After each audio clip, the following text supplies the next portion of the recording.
खुलुमबाय नोंथांमोनखौ भइस अफ बडोलेण्ड चेनेलाव बयखौबो बरायबाय। दिनैनि मोनथिनो गोनां खौरांफोरा जाबाय आलादा रायजो बडोलेण्डनि थाखाय सोमावसारनायाव मुंख्लं जानाय नखरफोरनो बीटीसी सोरखारा 5 लाख रांनि चेक राननानै होदों।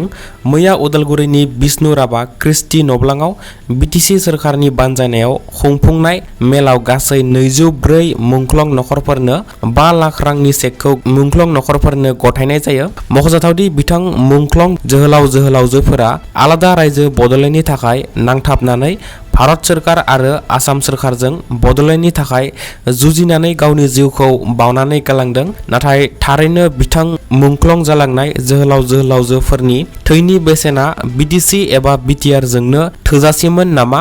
बेयो मोनसे गिदिर सोंथि जानानै थालांबाय। BPF सोरखारा बिसायख'थिनि सिगां खोथा होनाय बादि गासै मुंख्लं नखरफोरनो 5 लाख रांनि अनसुंथाइ होनो थिरांथा लानाय बादियै आरोबाव माखासे आद्रा थानाय मुंख्लं नखरफोरनोबो फारि-फारियै अनसुंथाइखौ होलांबाय थानाय जागोन होनना बीटीसीनि मावफुं सोद्रोमा फ्रेस मुसाहारि बिथाङा फोरमायनानै होयो। लोगोसे फैगौ 4 बोसोराव गासै मुंख्लं नखरफोरनो 5 लाख रांनि अनसुंथाइ होनायखौ फोजोबगोन होनना बिथां मावफुं सोद्रोमा फ्रेस मुसाहारिया खोथा होयो। बे चेक राननाय हाबाफारियाव बाहागो लायो बीटीसीनि डिप्युटी चिफ एबा उदालगुरिनि MLA रेहन दैमारी आरो बिथांजों लोगोसे गोबां BPF दोलोनि दैदेनगिरि आरो जायगानि मावथि सोद्रोमा बिथांमोना हाबाफारियाव नुजाथियो। APWनि आफादगिरि अभिजित शर्माया आसामनि ट्राइबेल हारिफोरखौ लाजि फोनांनायनि जाहोनाव खैफोदाव गोग्लैनो गोनां जानानै फैदों। APWनि सायाव CCTOआ गोख्रों आयेनारि एक्शन लानो थाखाय थियारि जादों। मख'जाथावदि आसाम बिधान सभानि बारग' बुंथिगिरि बिश्वजित दैमारी बिथांखौ APWनि आफादगिरि अभिजित शर्माया बिश्वजित दैमारीया ट्राइबेल हारिनि सुबुं जानायलाय थांनाय 5 बोसोराव ट्राइबेल सुबुङा स्पिकार जानायनि थाखाय बिधान सभायाव सुवा नांजोबदों। बेनिखायनो बिधान सभायाव यज्ञ होनानै गोथार खालामनांगौ होनना लाजि फोनांनायखौ लानानै CCTOआ गोख्रों अभिजित शर्मानि हेंथा राहा लानो थियारि जादों। अभिजित शर्माया बिश्वजित दैमारी बिथांजों लोगोसे गासै ट्राइबेल समाजखौ लाजि फोनांनायनि अजद दैखांदों। CCTOआ जुदि अभिजित शर्माया ट्राइबेल हारिफोरखौ लाजि फोनांनायनि थाखाय थाबैनो 15 साननि गेजेरावनो रायजोआरि निमाहा बिया अब्ला CCTOआ अभिजित शर्मानि हेंथायै ट्राइबेल एट्रसिटी 1989 नि सिङाव गसर होनो थांखि लानाय जादों।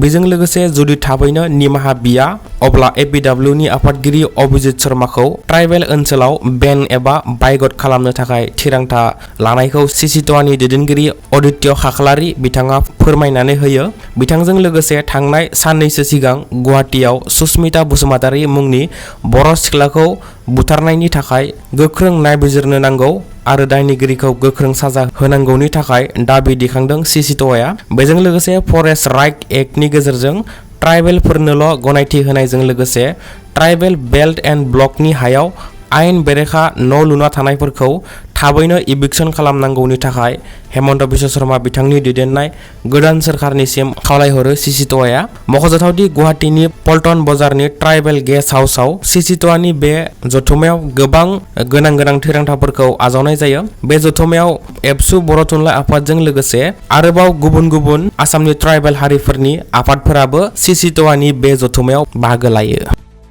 गिबि मन्त्रि डक्टर हेमन्त बिश्व शर्मा बिथांनि सोरखारा गोहोआव फैनाय लोगो लोगो गोख्रों आयेन बेरेखा हा दखल खालामना लाग्राफोरनि बेरेखा बुलडोजारजों गोख्रों एक्शन लानायखौ नुनो मोन्दों। गोदान सोरखार दाखांनायनि उननिफ्रायनो हेमन्त बिश्व शर्मा बिथांनि बुलडोजारा सोलिनाया जागायबाय। मैया गुवाहाटीनि आजारानि मिर्जापुर ओनसोलाव लकप्रिय गपिनाथ बरदलै इन्टारनेशनेल एयारपर्टनि साखाथियाव सोरखारा मोनसे गिदिर एभिक्शन हाबाफारि लानाय जायो, जेराव गं 50निबो बांसिन दुकानफोरखौ बुलडोजारजों फोजोबस्रांना होनाय जायो। मानोना बिसोर सोरखारनि एग्रिकालचार हायाव आयेन बेरेखा दुकानफोर बानायनानै लादोंमोन। बेनिखायनो बुलडोजारजों गं 50निबो बांसिन दुकानफोरखौ मैया सोरखारा एभिक्शन खालामना फोजोबस्रांना होयो।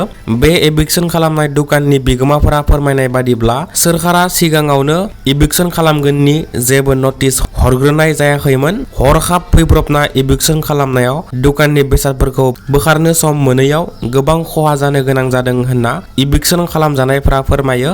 गोबाव बोसोरनि खस्थ' खालामना दुकान बानायनायखौ सोरखारा सानसेयावनो फोजोबस्रांना सेवहांगार खालामना होबाय होनना एभिक्शन खालामजानाय दुकाननि बिगोमाफोरा फोरमायो। फारसेथिं आसाम बिधान सभा बिसायख'थियाव हेमन्त बिश्व शर्मा बिथांनि बिजेपि दोलोआ देरहाखांनायनि उनाव गोख्रों आयेन बेरेखा हा दखल खालामना लाग्राफोरखौ गोख्रों इभिक्शन खालामनाय हाबाफारिया सोलिगासिनो। नाथाय जोंनि बिटिसिआवबो आयेन बेरेखा बांलादेशिफोरानो जा, झारखन्ड, बिहार, ओडिशा आरो छत्तीसगढ़निफ्राय फैनाय आदिबासी सान्तालिफोरानो जा, बिसोर बिटिसि ओनसोलनि ट्राइबेल बेल्ट एन्ड ब्लकनि हाखौ दखल खालामनाया सानफा एफा बांबोबाय थानायखौ नुनो मोनदों। नाथाय बिटिसि सोरखारा बेनि सायाव जेबो एक्शन लानायखौ दासिम नुनो मोनाखै। बिटिसिनि बायजो एबा आसामाव डक्टर हेमन्त बिश्व शर्मा बिथांनि गोख्रों दैदेननायाव बिटिसिनि बाहेर एबा आसामाव इभिक्शना गोख्रों सोलिगासिनो आरो आयेन बेरेखा थाग्राफोरा होस्रांजाना आलाय सिलाय जाना जोंनि बिटिसिआव आश्रय लाफैगोन नामा एबा न' लुना बिटिसिआवसो थाफैजोबसिगोन नामा, बेयो मोनसे गिदिर सोंथि सिखांदों। मानोना बिटिसि सोरखारा दासिम आयेन बेरेखा हा दखल खालामना लाग्राफोरनि सायाव जेबो एक्शन लानायखौ नुनो मोनाखै। गुबुन फारसे बिपिएफनि दैदेनगिरि खाम्फा बरगयारी बिथाङा इभिक्शननि सायाव खोथा बुंनाय बादिब्ला जायफोरा बिटिसि गोरोबथानि बादियै 2003 मायथाइनि 10 फेब्रुवारिनि सिगां फैनाय बिसोरखौ बिटिसिआव थानो मोनथाय होनाय जागोन आरो बिटिसिनि थागिबि महरै गनायनाय जागोन होनना बुंनायखौ नुनो मोनदों। मुस्लिमानो जा, हिन्दुआनो जा आरो गुबुन गुबुन हारिनिफोरानो जा, जायफोरा 2003 नि सिगां फैनाय बिसोरखौ बिटिसिनि थागिबि होनना गनायनाय जागोन होनना बिपिएफनि दैदेनगिरि खाम्फा बरगयारी बिथाङा बुङो। भारतनि लाइमोनफोरनि सोरखारनि सिस्टेमनि हेंथा खुद्रिसारनायनि गोहोजों दाजानाय क'क्राझ जनता पार्टी एबा सिजिपिनि मैया राजस्थाननि जयपुराव भारतनि सोलोंथाइ मन्त्रि धर्मेन्द्र प्रधाननि रिजाइन खालामनांगौनि थाखाय गोख्रों सोमावसारनाया जानानै थाङो। बे सिजिपिनि सोमावसारनायाव गोबां रोजा रोजा फरायसा सोमावसारगिरिफोरा बाहागो लायो। मख'जाथावदि आनजादनि सोंनाय बिलाइ लिक जानायखौ राजस्थान रायजोआव बांसिन जानायखौ नुनो मोनो। बेनिखायनो गोबां फरायसा फरायसुलिफोरा बे सिजिपिनि सोमावसारनायाव मैया बाहागो लानायखौ नुनो मोननाय जायो। नाथाय बेनि गेजेरावनो क'क्राझ जनता पार्टीनि गायसनगिरि आफादगिरि अभिजित दिपकेखौ सोमावसारफुबाय थानाय समावनो हरखाबै सासे दुथां सुबुङा फैनानै खनब्रै सोबाफैयो आरो गाग्लोबनो नाजानाय जाथाया मैया राजस्थाननि जयपुराव लानाय सिजिपिनि प्रटेस्टआव जानानै थाङो। बिथां अभिजित दिपकेखौ गाग्लोबनो नाजाग्राफोरखौ फरायसाफोरा जायगायावनो हमो आरो बुनो नाजायो। उनाव जाथाय खालामग्राखौ पुलिसा हमनाय जायो आरो पुलिसा लानानै थाङो। सिजिपिनि फाउन्डार अभिजित दिपकेखौ गाग्लोबनो नाजाग्राफोरा सानैमोन होनना मोनथिनो मोननाय जायो। मख'जाथावदि गाग्लोबग्रा सुबुङा बिजेपि आरो आरएसएसनि मावथि सोद्रोमामोन होनना उनाव सिनायथिनाय जायो। सिजिपिनि फाउन्डार अभिजित दिपकेखौ सोबाग्रा एबा गाग्लोबनो नाजाग्राफोरखौ पुलिसा सोंनाय फिननाय खालामगासिनो होनना खौरां मोनदों। बिटिसिनि मावफुं सोद्रोमा लोमस्राव दैमारि बिथाङा थांनाय इउपिपिएलनि 5 बोसोर सोरखार सालायनाय समाव बिटिसिनि सोलोंथाइनि हारा 1% बारायदों होनना बुंनायखौ नुनो मोनदों। थांनाय 2005 मायथाइनिफ्राय लानानै 2019निफ्राय 2020 मायथाइसिमाव बिपिएफ सोरखारनि समाव बिटिसिनि सोलोंथाइनि हारा 66% बांदोंमोन। नाथाय इउपिपिएल सोरखारनि थांनाय 5 बोसोर सोरखार सालायनायाव बिटिसिनि सोलोंथाइनि हारा 1% बांदों होनना बिटिसिनि लोमस्राव दैमारि बिथाङा गरेस्वरनि बिगियान सोलोंसालिनि फरायसाफोरखौ बरायनाय हाबाफारियाव बाहागो लानानै फोरमायथियो। बिटिसि ओनसोलनि फरायसालिफोराव फोरोंगिरिफोरनि आंखाल जानायनि जाहोन आरो बिटिसि टेट फोरोंगिरिफोरनि एपइन्टमेन्टखौ होनो हायैनि जाहोना थांनाय इउपिपिएल सोरखार होनना बिटिसिनि सोलोंथाइ बिफाननि मावफुं सोद्रोमा रबिराम नार्जारी बिथाङा बुंनायखौ नुनो मोनदों। बिटिसि सोरखारा बिटिसि टेटनि एपइन्टमेन्टखौ होनो थियारि जानानै दं। नाथाय थांनाय इउपिपिएल सोरखारनि समाव माखासे बिजाथिफोरा सुप्रिम कर्ट आरो गुवाहाटी हाइ कर्टआव केस होनानै दोनदोंमोन। बे केसआ फोजोबस्रांजायागौमानि बिटिसि टेट उथ्रिसार जानाय फोरोंगिरिफोरनो एपइन्टमेन्टखौ होनो गनायथि होआखै, जायनि थाखाय बिटिसि सोरखारा एपइन्टमेन्टखौ होनो हायाखै होनना रबिराम नार्जारी बिथाङा बुङो।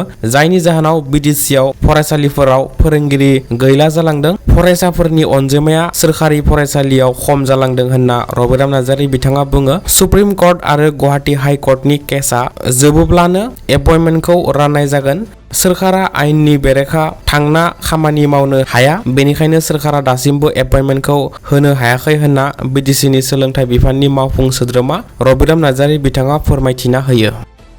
आसामनि BJP सोरखारा गुवाहाटीनि फुटपाथ एबा लामा जिङाव थाग्रा मिया मुसलमानफोरखौ सिनायथि खालामनानै गुवाहाटीनि फुटपाथनिफ्राय बोखारनो थाखाय सार्भे खालामनो थिरांथा लानायखौ BJP दोलोनिफ्राय फोरमायना होदों। बे सार्भेनि गेजेरजों सोरखारा गुवाहाटीखौ हिंसा गैयै समायना खालामनो नाजानाय जागोन होनना BJP दोलोनिफ्राय फोसावना होनायखौ नुनो मोनदों। बे गुवाहाटीनि फुटपाथाव थानाय मिया मुसलमानफोरखौ सिनायथिनानै बोखारनाय सार्भेखौ फैबाय थानाय 16 आगस्तनिफ्राय लानाय जागोन होनना BJP दोलोनिफ्राय फोसावना होदों। दिनैनि रादाबा एसेनोसै। बेबादिनो सानफ्रोमबो गोनां खौरां मोनबाय थानो थाखाय भइस अफ बडलेण्ड चेनेलखौ साबस्क्राइब खालामना लायोब्लानो जाबाय। Thank you.